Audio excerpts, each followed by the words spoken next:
Thank you. Members of the press, welcome. Leo hii tumekuwa na mkutano wa wazee na opinion leaders wa Kakamega County kuhusu siasa katika county hii. Tumekaa na tumekuja na hii resolutions which I'm going to read in English. Members of the press, residents of Kakamega County, ladies and gentlemen, we are assembled here, opinion leaders of different cadres, retired civil servants, teachers, professional organizations, businessmen and women, religious leaders, retired politicians and others, drawn from all the 12 sub-counties of Kakamega County to make the following statement on the state of politics in Kakamega County. We have read and understood the contents of manifestos advanced by all political formations looking for votes from our people.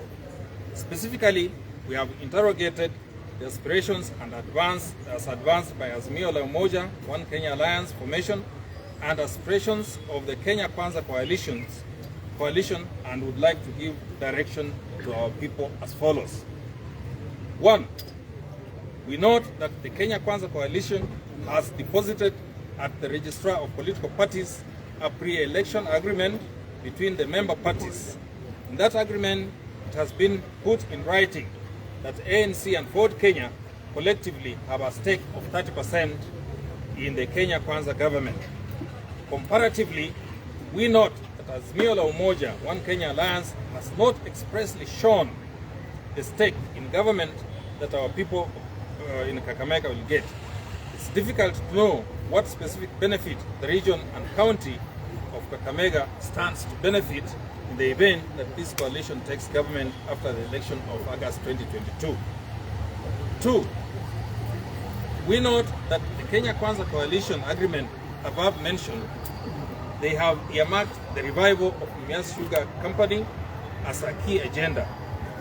They have expressly stated that they will cancel all debts owed to all government institutions, including KRA, Kenya Power, and Kenya Commercial Bank, to negotiate on behalf of the company the repayment strategy for the debts Mumias Sugar Company owes other private entities. Comparatively, the Azimio la Umoja One Kenya Alliance has not stated their revival strategy. All we have seen are sweeping statements of confidence that the company shall be revived and nothing more. 3. We have taken notice that Kenya Kwanza coalition has enumerated ways and strategies of uplifting the lives and of the lowly and poor masses in our society.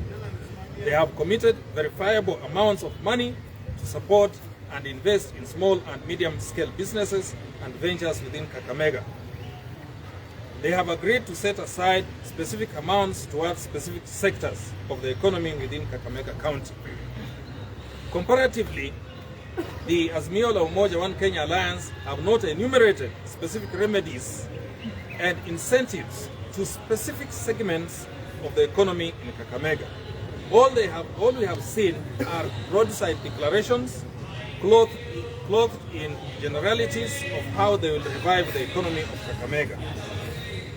It is for these broad and specific reasons that we have come to the conclusion that our people stand a bigger and better chance to benefit in the Kenya Kwanza government. We henceforth give the following direction to our people resident of Kakamega. 1. Vote for the presidential candidate under the Kenya Kwanza Alliance coalition, His Excellency William Samoei Ruto. 2. Vote for the gubernatorial candidate under One Kenya Alliance, 1. The Honorable Cleophas Wakungu Malala. 3. Vote for the senatorial candidate under Kenya Kwanza coalition, 1. The Honorable Dr. Boni Halwale. 4. Vote for the woman representative under One Kenya Alliance. 5. Vote for members of National Assembly under One Kenya Alliance. 6. Vote for members of County Assembly under the One Kenya Alliance.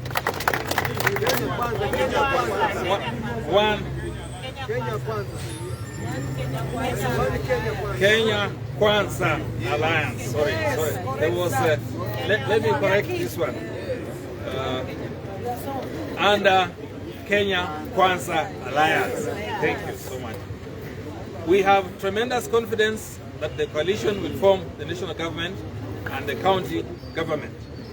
We also warn our electorate against voting in candidates in any other political formation, because that will deny us the numbers and influence in the post-election government of our county.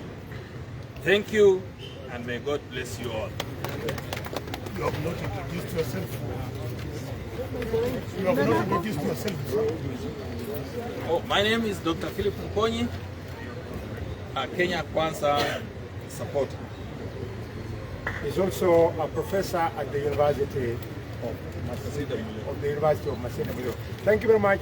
That was a presser by our senior citizens. And now, because the three of us are here, we want to clarify the following. And Mheshimiwa Washiali and Mheshimiwa Malala will make further clarification. 2 points of clarity. The first one is that we fully support the statement by the senior citizens of Kakamega. The second one is that we have full confidence in the Electoral Commission, IEBC, in terms of capacity to conduct this election. We want to insist that anybody outside the Constitution of Kenya should not expect IEBC led by Chebukati to report to him. Chebukati cannot report to William Ruto. Chebukati cannot report to Raila or any other presidential candidate. That would be unconstitutional. So our good friend Baba, you are expecting Chebukati to report to you. That is unconstitutional. Go and look for votes. Finally, I am privileged to have sat in 2016 in a joint parliamentary committee of the Senate and the National Assembly that was co-chaired by Honorable James Orengo of ODM and the Honorable Kirayuti Murungi of Jubilee. That joint committee was sponsored by the government of the United States of America to make the electoral playing ground level. And the resolution was that elections shall be transmitted through electronic process. And therefore a reversal by our then leader Raila Odinga that he wants to backtrack and insist that it be done manually is archaic, it is selfish, it's not futuristic. Electronic voting, it is what is in vogue all over the country, including the biggest democracies, India and the United States of America. My last point is on behalf of the elders, because I'm also an elder, and because I respect Luhya culture, I would like to assure all Kenyans that we come from a community in this country, western of Kenya, where we do not keep snakes, we do not keep frogs. The dogs that are in our home are for security, and therefore a presidential candidate purported to come from this corner of the country, encouraging people that they should do business in hyenas, in rats, in frogs, in dogs and snakes. It is a personal agenda of that candidate, and for information, in his farm in Matungu, he doesn't keep frogs, he doesn't keep snakes, he doesn't keep any of those things. He should confine himself to bangi. The bangi that he's talking about, he doesn't grow it anywhere in Kakamega, and therefore we urge the security organs to take action against an individual who wants to promote a prohibited drug. under the Constitution of Kenya to be found even with one msokoto of bangi can visit you with a jail term of 10 years or a fine not exceeding 1 million. Thank you.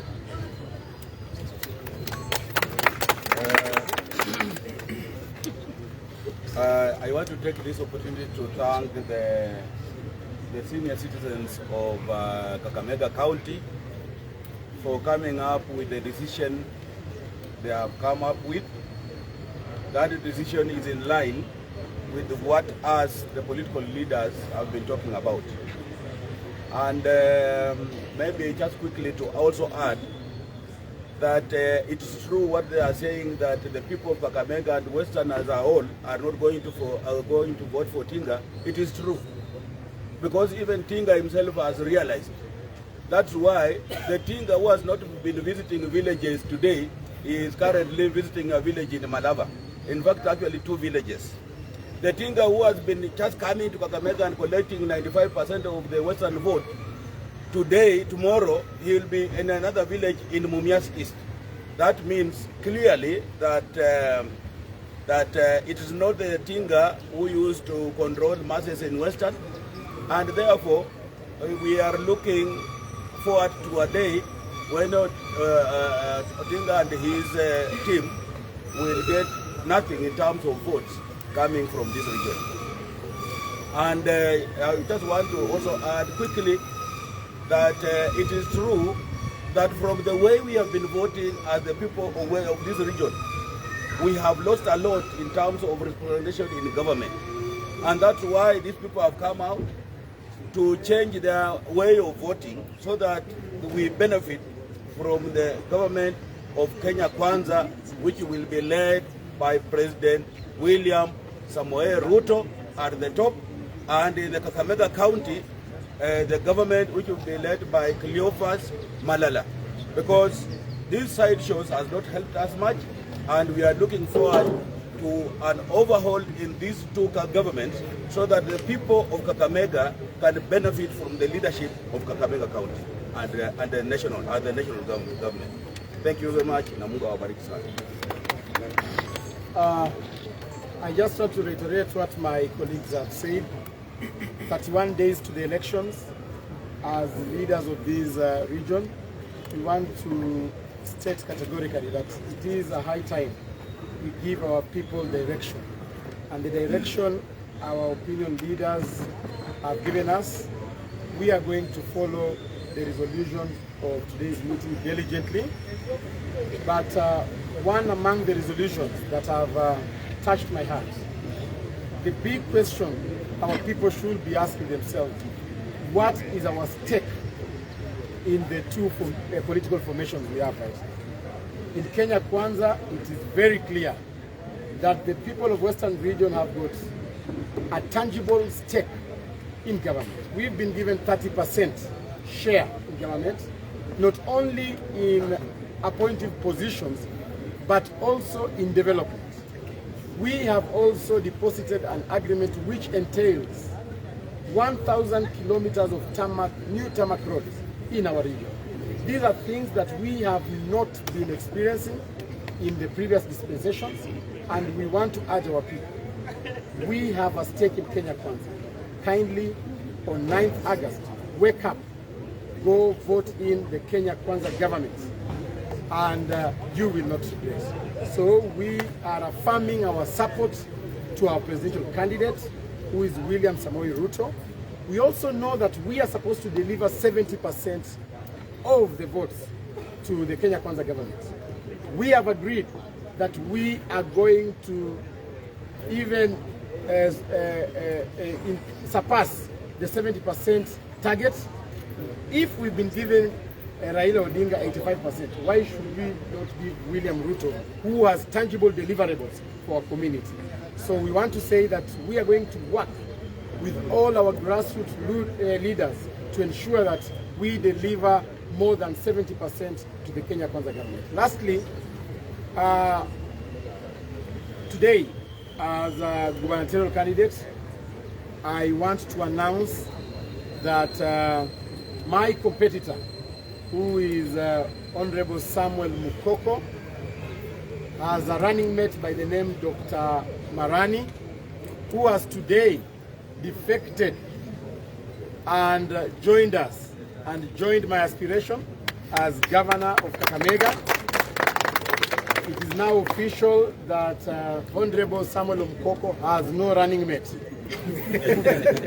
I have now Dr. Marani, who is now supporting me, and many more other candidates on the ballot who are coming to support me in the near future. So I'll give Dr. Marani a chance to speak, and then my deputy governor will wind up. Oh, thank you very much, the press, the media, the third estate, as the incoming governor, the fourth estate. As the incoming governor has stated, my name is John Marani. I'm the running mate for Samuel Mukoko, and because of the opinion leaders who are meeting here today, they have prevailed upon me that for us to deliver this seat to Kakamega to be in safe hands, I have to step down as a deputy governor for Mukoko and support Honorable Malala, so that we can be able to realize a good governance in Kakamega County. Because as you have heard from the Kenya Kwanza, their promises are tangible, their policies, their manifestos are tangible. But in Azimio, where we have been leaning toward, there is a lot of hayway. And so from today henceforth, I'm going to be on the road campaigning for Cleophas Malala, plus all the candidates vying on Kenya Kwanza ticket. I wish you Mukoko well, but from today I'm thank you very much. He will, in history, is going to be the first person to be on the ballot, but he's not going to vote for himself. He's going to vote for Malala. Thank you. Honorable Malala, I think this is a momentous decision. It has constitutional implications. Constitutionally, a governor cannot be on the ballot paper in the absence of a cleared running mate. The man, having stepped down from the rest, therefore calls upon IEBC to make a constitutional decision what will become of the fledgling candidacy of Samuel Mukoko. Common sense, and I'm a legislator of many years. I was part of the drafting and the processing of the Constitution 2010, requires that with immediate effect, IEBC should drop Mukoko from the list of contenders for governor in the county government of Kakamega. Dr. Beatrice Nyangala. I'm the Deputy Governor Designate for Kakamega County. I'd like to take this opportunity to welcome our new partner in our bid, Dr. Marani, who is a former colleague. And I know this is just the beginning of the road for many professionals who are finally seeing the light, who are finally ready to come and carry with us a vision that embraces the person on the ground. Because for Kenya Kwanza, it is very clear. We are going to work with Mwanainji to empower them and bring them up. This is the message that we have taken to the villages, and I want to assure all Kenyans and the people of Kakamega County that we are with the people. They have embraced the Kenya Kwanza with bottom-up agenda. And so, victory is in our hands. Thank you. Just lastly, our woman representative, Dr. Lusweti.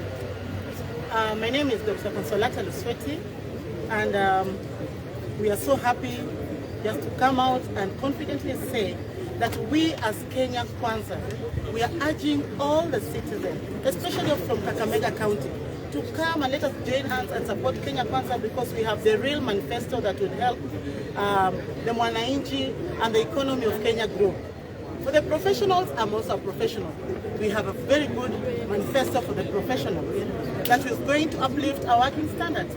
For the people who are there, the vulnerable, where my seat presents as the woman rep of ANC, I'll tell you that let us all join, because for the vulnerable, the people living with disability, the women, when you are mashinani, and the unemployed youth, the only way that you'll have hope in your life is to join our Kenya Kwanza government by supporting our President William Samoei Ruto and all the other candidates, so that we can deliver by August 9th and therefore enjoy what has been promised to us, because it's doable. It's a deliverable that can be done. Thank you so much. Thank you. Thank you, everybody. Any clarification? None, eh? Thank you very much. Clarification, none. Zuleka. For women. Leta nikubebe. Leta zote. Muongene.